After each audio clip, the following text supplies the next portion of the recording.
विधि 22 साल की नवयुवती थी जिसका अपनी दादी के अलावा दुनिया में कोई नहीं था।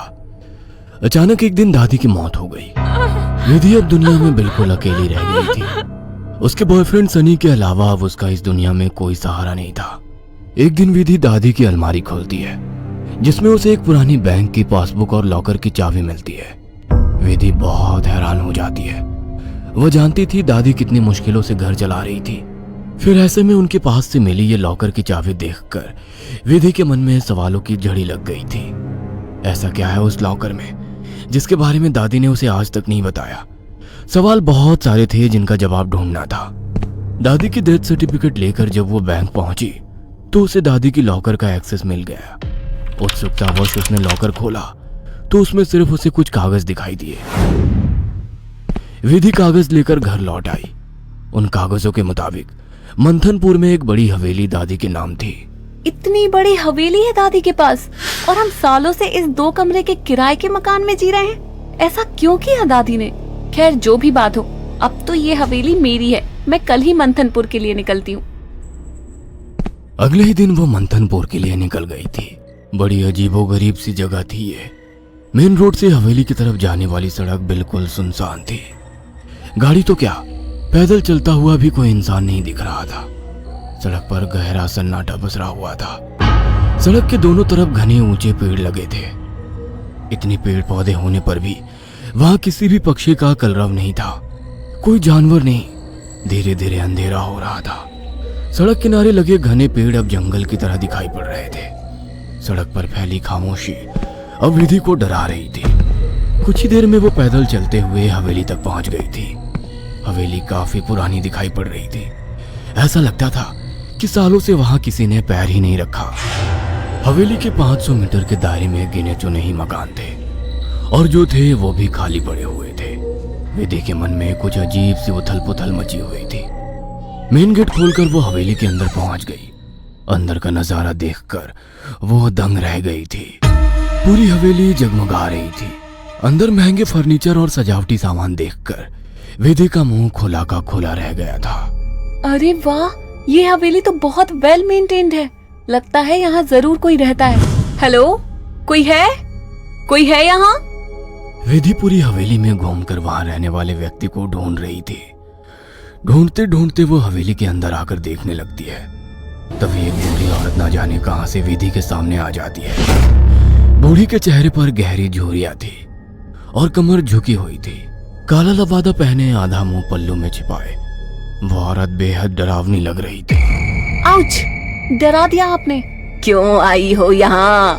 लौट जाओ। मैं कहीं नहीं जाने वाली। ये मेरी हवेली है। बाय द वे, आप कौन?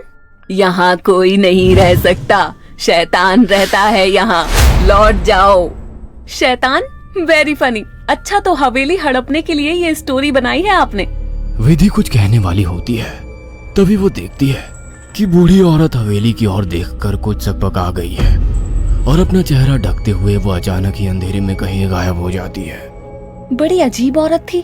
कुछ स्ट्रेंज ही जगह है। विधि हवेली के अंदर आ जाती है और अपना फोन निकालकर सनी को कॉल लगाती है। हेलो सनी, तुम विश्वास नहीं करोगे, ये हवेली तो हमारी सोच से भी ज्यादा खूबसूरत है। तुम बस जल्दी यहाँ आ जाओ। हाँ, मैं आज रात को ही निकलता हूँ। सुबह मिलते हैं, बाय। अगले दिन सुबह सनी भी हवेली पहुंच गया था। अरे यार, कहाँ फंसा दिया विधि ने। अंदर जाने तक का रास्ता नहीं है। हर तरफ झाड़ियाँ, पेड़ पौधे। ऊपर से मुझे कहा कि मेरी सोच से भी ज्यादा खूबसूरत है हवेली। हवेली माय फुट। सनी बड़बड़ाता हुआ मेन गेट से अंदर जा रहा था। बाहर का कंपाउंड क्रॉस करने के बाद अब वो दरवाजे के सामने था। उसके नॉक करने से पहले ही दरवाजा खुद ब खुद खुल गया। सनी हैरान रह गया था। अंदर पहुंचकर उसने देखा हॉल में कोई भी नहीं है। विधि को पुकारते हुए वो अंदर बेडरूम की ओर बढ़ गया। बेडरूम के अंदर का नजारा देखकर सनी ने दांतों तले उंगलियां दबा ली। विधि अंदर बेड पर बैठी हुई थी। उसके लंबे बाल खुले हुए थे और उसके चेहरे को ढके हुए थे। बालों के बीच से उसकी लाल खून आंखें दिखाई पड़ रही थी। दोनों हाथ और पैरों की मदद से वो बेड पर ऐसे बैठी हुई थी मानो कोई जानवर हो। उसकी खूबसूरती गुलाबी त्वचा जगह जगह से कटी थी और सफेद पड़ गई थी। विधि को देखकर सनी जोर से चिल्लाया, विधि, ये क्या हो गया तुम्हें? सनी की बात सुनकर विधि ने डरावने अंदाज में गर्दन टेढ़ी की। अब उसके चेहरे पर से कुछ बाल हट गए थे। वह भयानक आवाज के साथ हंसने लगी। उसके मुंह से किसी जानवर की तरह लार गिर रही थी।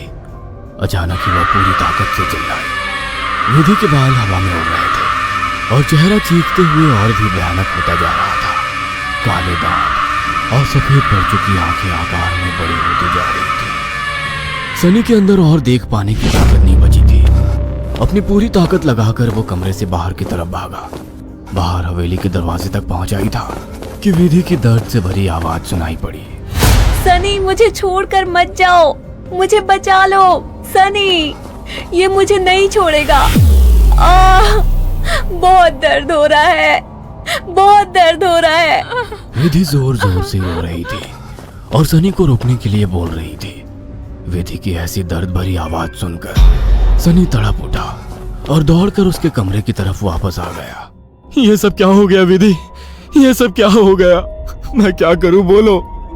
बहुत भूख लगी है, तेरा खून पीना है। इतना कहकर विधि अजीब तरीके से मुस्कुराने लगती है और अपने हाथों और पैरों की मदद से जमीन पर रेंगते हुए सनी की ओर बढ़ती है। सनी बिजली सी तेजी दिखाकर कमरे से बाहर निकल आता है और कमरे का दरवाजा बाहर से बंद कर देता है। सनी की कुछ समझ नहीं आ रहा था। वह विधि की मदद करना चाहता था। उसे ऐसी हालत में छोड़ना उसे मौत के मुंह में धकेलने जैसा था। वह बाहर जाकर मदद मांगने का निर्णय लेता है और तुरंत बाहर निकल आता है। हवेली के अंदर दूर दूर तक केवल सन्नाटा छाया हुआ था। अंदर से रह रहकर विधि की दर्द भरी चीखें सुनाई दे रही थी। मदद की उम्मीद में सनी दौड़ते हुए आगे भागे जा रहा था। तभी उसकी नजर एक चर्च पर पड़ी। चर्च काफी जर्जर हालत में था। सनी इधर उधर देखता हुआ अंदर पहुंच गया। दोनों हाथ आपस में बांधकर वो फूट फूट कर रो रहा था। Please God help me, please. कहाँ जाऊं मैं? किससे मदद मांगू? प्लीज। कोई प्रॉब्लम है क्या? मुझे बता सकते हो? फादर की बात सुनकर सनी सारी बातें फादर को बता देता है।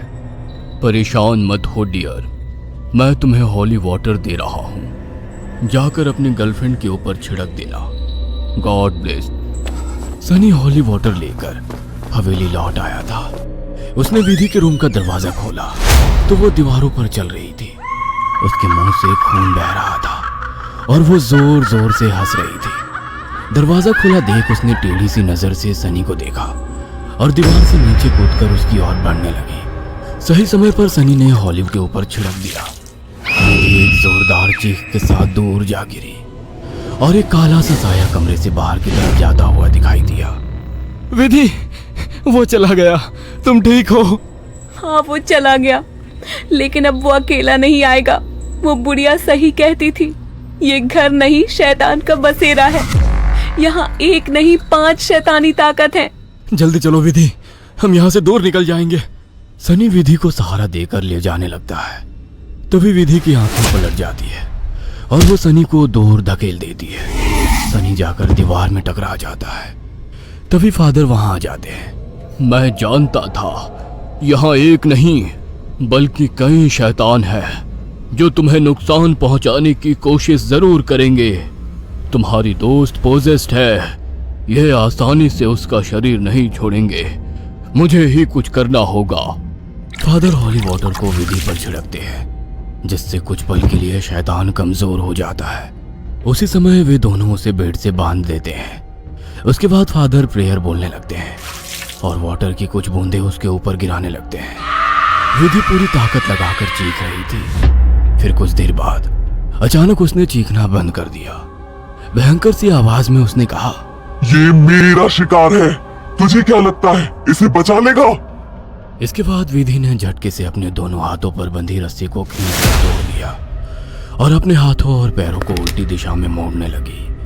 कट कट की आवाज के साथ उसकी हड्डियों के टूटने की आवाज आ रही थी। विधि की दिल को चीरती चीखों को सुनकर सनी की आंखों से भी आंसू बह रहे थे।